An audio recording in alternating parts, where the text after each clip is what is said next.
it's Shay, and I'm back with a video. It's gonna be a longer video this time, I think. So we're gonna sit back, relax, kind of get a little loose with it. I got my mug here filled with water. We're gonna hydrate, take breaks if we need to, and we're gonna talk about Hazbin Hotel and the philosophy of ethics. Just as a disclaimer, before we dive into hell itself, I want to explain that I am a current counseling psychology graduate student. Yes, grad student in psychology, not in philosophy.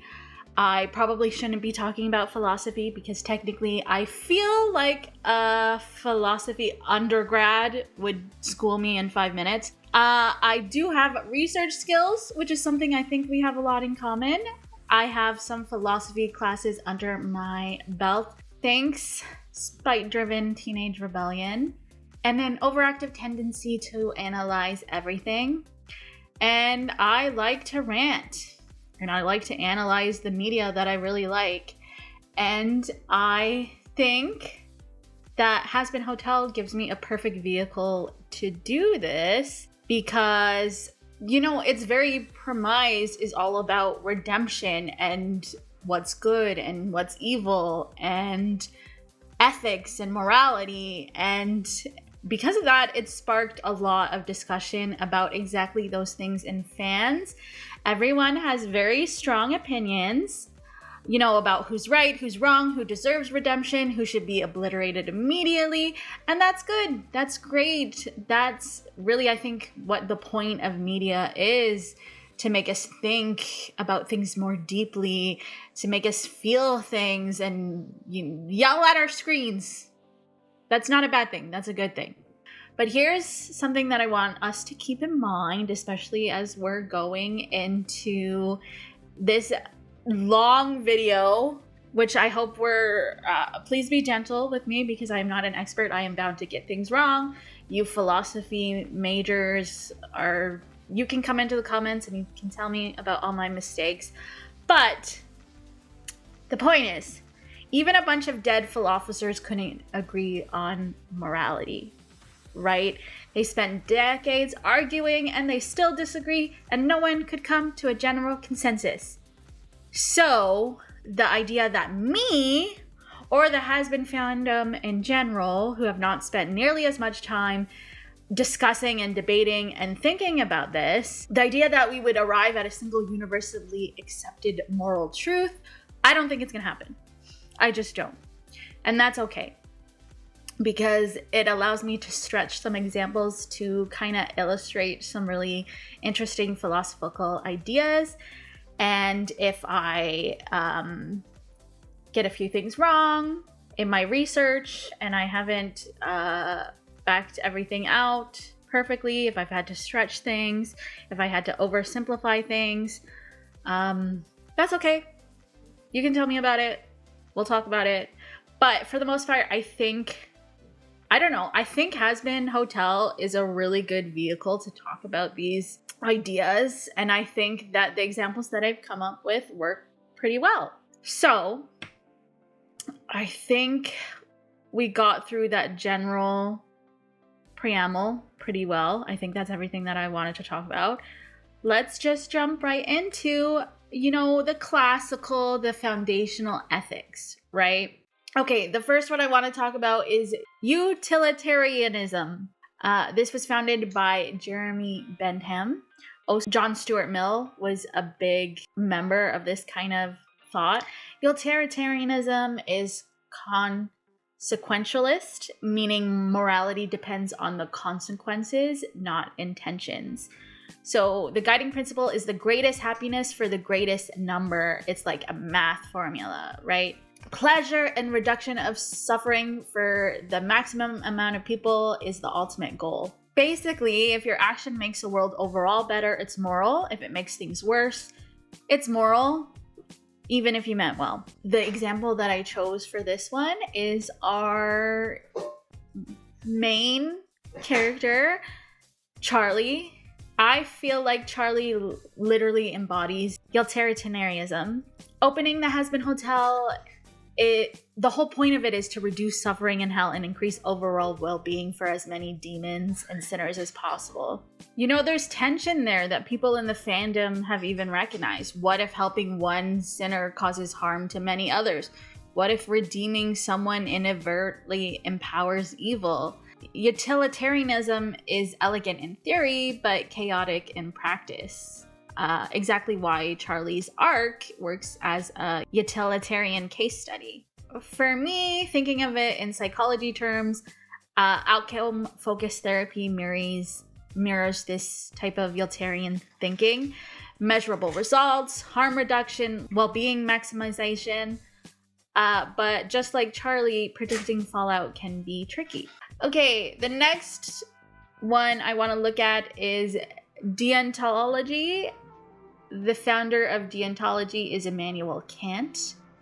You might recognize him. His idea around morality is really about duty, rules, and principles, not so much consequences like the one that we just looked at.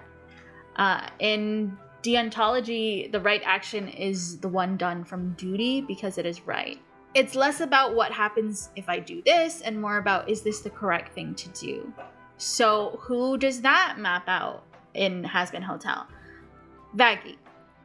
Vaggie follows rules and protects Charlie because it is the right thing to do regardless of outcomes. Her moral compass prioritizes duty over consequence. Tension here can be, what if following the rules leads to harm? Kantian ethics struggle with edge cases where duty and well-being clash. When I think about it in psychology terms, I think about how strong internalized moral codes shape behavior. Clients who act from duty often have high conscientiousness and low tolerance for moral compromise. Now, moving on to something called virtue ethics. The person who really founded virtue ethics is Aristotle. That might be someone you recognized. He's a really famous philosopher. Now, the core idea with virtue ethics is rather than thinking about it as something you do, morality is about character traits or virtues, and not rules or outcomes. Being moral means cultivating virtues like courage, generosity, honesty, and temperance. You become moral by practicing virtuous actions consistently. We can think about Nipsey here. She is very action behavior oriented. She's loyal, helpful, industrious. She maintains moral character even in chaotic hell. Now, virtues are culturally defined and sometimes clash. What counts as courageous in hell might be reckless in real life. Pro-social personality traits naturally encourage virtuous behavior. Now we can talk about an idea called the social contract theory. And the people who really dealt with this are Thomas Hobbes, John Locke, and Jean-Jacques Rousseau. They really thought that morality comes from agreements between individuals or between citizens and authority. So that's like the idea of the social contract, which maintains societal order. Rules are moral because society agreed on them, but only if the contract holds. So a character that I use to kind of illustrate this point is Lucifer. Lucifer, in the story, rejected heaven's contract and established his own rules. Morality is whatever maintains his system of order. Now, contracts can be unfair, self-serving, or abusive. Is obedience always moral if the contract itself is immortal? Humans naturally enforce social norms. People internalize rules as morality. That might not always be the case. Now, if we're thinking about divine command theory, who I really think in terms of like in the medieval times, Thomas Aquinas or William of Ockham. So for them, morality is what God or divine authority commands. Right equals divine approval. Wrong is simply divine disapproval. There's no math calculations, there's no virtues, there's just obedience to this divine authority. So who are the divine command theory people in Hazbin Hotel. Of course, this is Adam and the other angels in heaven, right? Adam and particularly Lu enforce heaven's rules because obedience is morality. They don't question commands. Following them is morally right. This is really a type of blind obedience in practice. It can be cruel or unjust. If divine commands are harsh, are they still moral? That's kind of like the question that you have to contend with when dealing with divine command theory. Authoritative moral systems shape obedience and conformity. Now, natural law theory, we're talking again about ideas that really came from Aristotle and Thomas Aquinas. We brought those up before, if you remember. So for them, morality arises from human nature and purpose. Acting according to your natural function equals moral.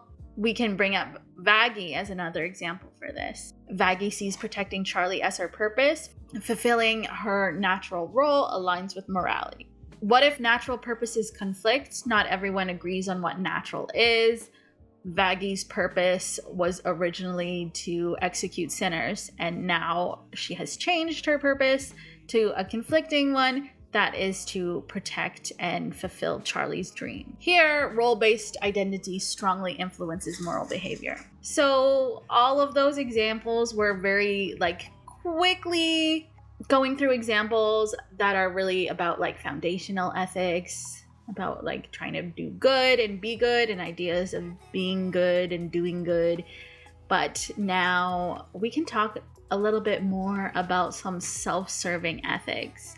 The first one I want to talk about, just briefly to give a brief explanation, is a concept called ethical egoism. And the founder for ethical egoism is a man named Max Stirner.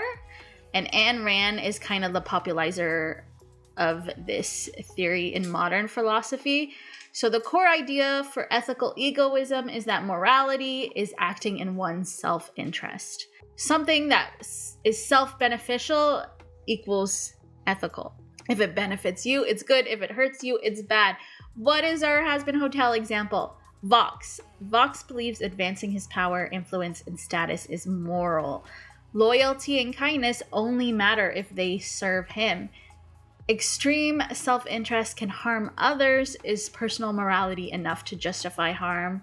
Grandiose strategic personalities often rationalize self-serving behavior, right? That is pretty close to being Vox to a T. We can also talk about psychological egoism.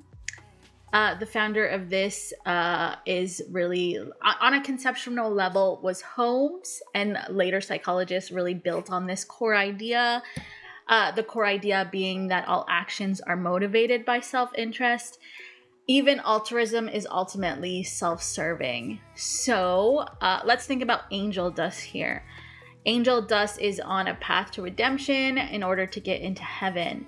So it could be argued that angel dust is doing good or helping or behaving morally, partly for selfish reasons, to secure approval from his friends, to protect himself, and to reach heaven. His good deeds are self-serving and self-protective. The question that is asked here is, if everything is in self-interest, can true altruism exist? Adaptive survival-oriented behavior often manifests as self-interested actions in harmful environments. We also have hedonism. The founders of hedonism are Aristotle and Epicurus. So the core idea of hedonism is pleasure is the highest good, pain is the ultimate evil. We want to maximize pleasure and minimize pain. Valentino pursues pleasure and immediate gratification without moral restraint. We know that unchecked pleasure can harm others or oneself. This is not a concern that Valentino really has. Hedonism risks ethical chaos.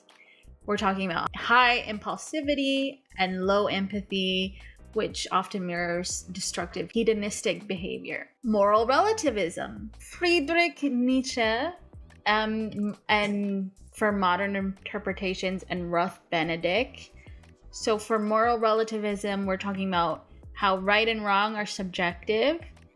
To know what is right and wrong is different depending on context, on culture, on individual perspective. Here, this is the idea that there are no universal moral truths. I think that this could fit the V's, but maybe particularly Velvet. I think Velvet judges morality based on trends, optics, and self-interest. She's very, like the influencer type. So what's good ships with the perspective and what she can spin. Now, this asks the obvious question: if morality is subjective, is anything objectively wrong? Contextual ethics mirrors modern social and cultural influences. Now, we've seen him before. Friedrich Nietzsche also can be considered the founder of Nietzschean Ethics. This is the idea that you should reject traditional morality imposed by society or religion. True morality comes from self-creation, self-empowerment, and living by one's own values. The concept of Übermensch embodies this, someone who defines their own code. It's basically, I don't care what anyone else says, I make my own rules and call it moral. I think a perfect example for this concept is Alistair. Alistair doesn't follow heaven. He doesn't even really follow hell. He doesn't follow any existing moral system. He creates his own values operating by what seems to be his own personal code. He's terrifyingly effective and morally autonomous. Now, without shared rules, morality can appear chaotic or even cruel. Self-defined values can conflict with others' well-being. Picture Alistair just like eating as many sinners as he wants. Self-authored morality reflects autonomy, internal locus of control, and in extreme cases, psychopathy-like traits when empathy is absent. So you can see why Alistair's really tied into that idea. We also have Existentialism. The founders there are Jean-Paul Sartre and Albert Camus. The idea there is that life has no inherent meaning. Morality and purpose are created through individual choice. Freedom is absolute, but responsibility is terrifying. In other words, meaning isn't given, it's made. So the embodiment of this, I think, is really Cherry Bomb. Cherry defines herself through chosen actions. She's extremely chaotic. She's rebellious, but she is also loyal, and she also really values friendship, especially her friendship with Angel Dust. Her identity isn't handed down by rules or traditions. She authors it herself in the moment. Absolute freedom can be paralyzing or morally ambiguous. Existentialism requires one to accept full responsibility for their choices. Existentialist principles parallel therapy approaches, emphasizing personal responsibility, self-authorship, and finding meaning in life circumstances. We also have Stoicism. The founders of Stoicism, we often think of Zeno of Citium, Marcus of Aurelius, and Epictetus. The core idea here is that virtue equals rational control of self and emotions. External events are neutral. Morality comes from mastering your response. And here, in a weird sort of way, Alistair's also a good example. In the second season, he might have had moments where he's been struggling to maintain his type of stoicism, which is, his whole idea of like keeping his smile no matter what he's feeling. But he always tries to maintain this terrifying calm and composure, unaffected by hell's chaos and whatever is happening to him. He always maintains his smile, right? That's control over emotion. And his thoughts, and it demonstrates Stoic principles even though he's smiling, right? Stoicism can appear cold or detached. It can potentially ignore empathy, and emotional regulation and cognitive reframing mirror Stoic techniques used in modern therapy. We also have cynicism. Cynicism, we can kind of like talk about the founder being Diogenes of Sinope. The core idea here is that you reject social conventions, you reject materialism and hypocrisy. Virtue comes from simplicity, honesty, and self-sufficiency. Basically, society's rules are all nonsense, so I'll do my own thing. Who comes to example when I think of cynicism in this context? Husk. Husk sees through everyone's nonsense. He rejects hypocrisy. He operates according to his own judgment. He's cynical, but functional. A grumpy moral realist. Extreme cynicism, however, can lead to disengagement or nihilism. Skepticism of social norms and authority aligns with critical thinking and protective worldview. We also have care ethics, the founder being Carol Gilligan. This is the core idea that morality is relational. Right actions come from caring for others and maintaining relationships. Here, we might think about Charlie and Nifty. They both demonstrate care ethics, Charlie through her redemption-focused hotel, Nifty through daily acts of service and kindness. They prioritize relationships and well-being over abstract rules or outcomes. Care ethics can conflict with justice or impartiality. Over-investment in caring relationships may lead to bias. Reflects attachment theory and pro-social behavior. Humans are wired to respond to care and connection. Whew. So that was just like a very surface level explanation of a lot of these ethics. Very briefly mapping it onto some characters in Hazbin Hotel. After exploring all these theories through the lens of Hazbin Hotel characters, what can we kind of think about? Well, Hazbin demonstrates that morality is complex, messy, and context dependent. Characters act from duty, self-interest, pleasure, care, rebellion, or self-authored principles. No single moral theory explains all of hell, but it gives us lens of insight into which each of the characters are acting from. Again, even philosophers can't agree on morality, so expecting a fandom consensus is unrealistic. But analyzing these theories in Hazbin Hotel is fun, engaging, and intellectual stimulating, at least for me. We talk about how Charlie shows us outcome-focused morality, Faggy shows duty-based morality, Vox teaches us self-interest as a moral compass, Valentino warns of unchecked pleasure, Velvet highlights the subjectivity of morality, Alistair embodies self-authored morality, Cherry Bomb shows existential freedom, Angel Dust reminds us that self-interest often drives good behavior, and the angels, Adam, Lute, and the other exorcists, divine command is literal obedience. The intersection of philosophy, psychology, and storytelling is beautiful here, giving us a chance to laugh, critique, and overthink a cartoon about demons and hell and depravity and musicals and singing.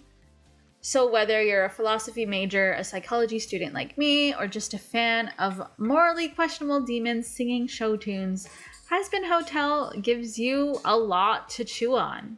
If you disagree with my examples, that's great. Debate is literally what philosophy and fandom are for. So stay curious, stay weird, and remember, even in hell, thinking about ethics is fun and important. Which Hazbin Hotel character do you think best represents a moral theory? Do you agree with my interpretations? Do you have better ones? Did I mess up anywhere? Comment below and defend your moral philosophy. Thanks for watching. Stay nerdy, stay weird. I'll see you next time for another deep dive into whatever I happen to be fixated and interested in at the time. See you later.